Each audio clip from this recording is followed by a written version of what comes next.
नमस्कार दोस्तों, आप सभी का स्वागत है शॉर्ट हैंड गुरुजी यूट्यूब चैनल पे।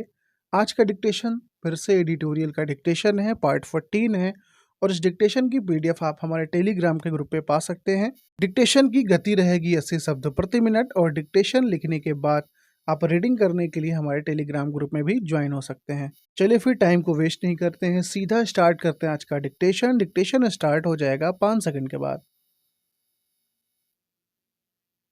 Ready, start.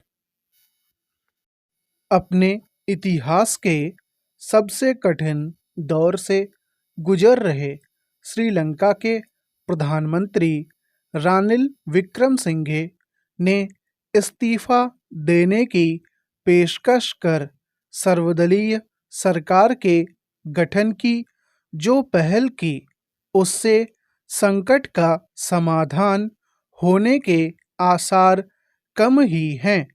इसलिए कम है क्योंकि ऐसी कोई पहल बहुत पहले और विशेष रूप से तब की जानी चाहिए थी जब यह स्पष्ट हो गया था कि गोटाबाया राजपक्षे सरकार की नीतियों ने अर्थव्यवस्था का बेड़ा गर्क कर दिया है और श्रीलंका दिवालिया होने वाला है।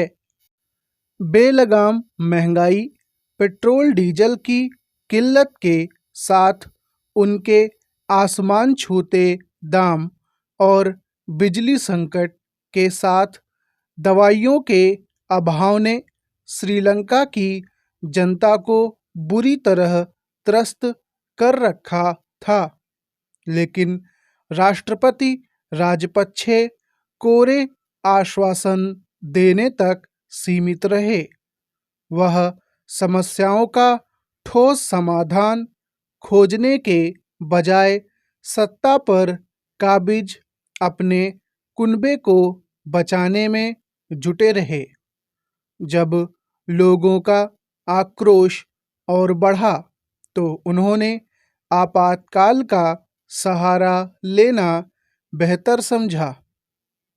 इससे बात नहीं बनी तो उन्होंने अपने परिवार के सदस्यों को सत्ता से बाहर किया, लेकिन खस्ताहाल अर्थव्यवस्था को संभालने और परेशान जनता का भरोसा जीतने के लिए जैसे कदम उठाने आवश्यक थे, उससे बचते रहे।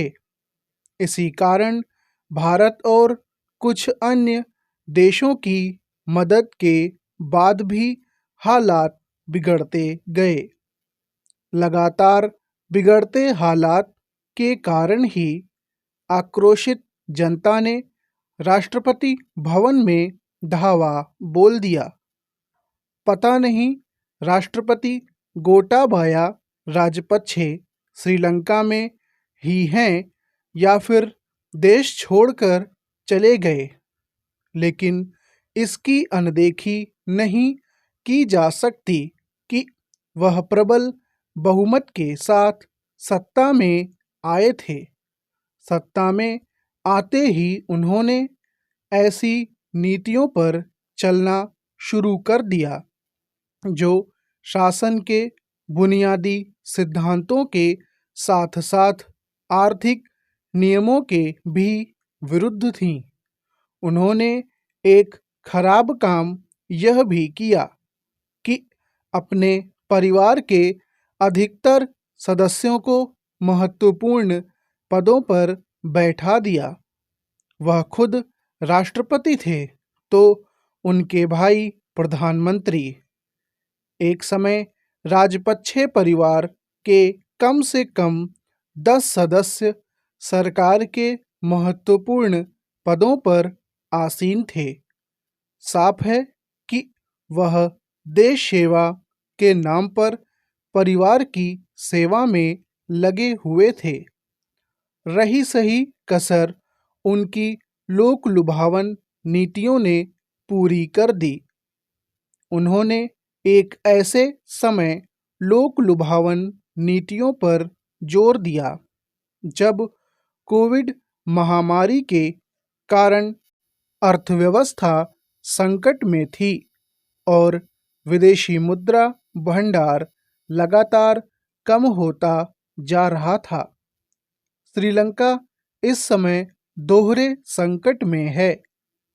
एक ओर वह राजनीतिक अस्थिरता से त्रस्त है, वहीं दूसरी ओर गहन आर्थिक संकट से।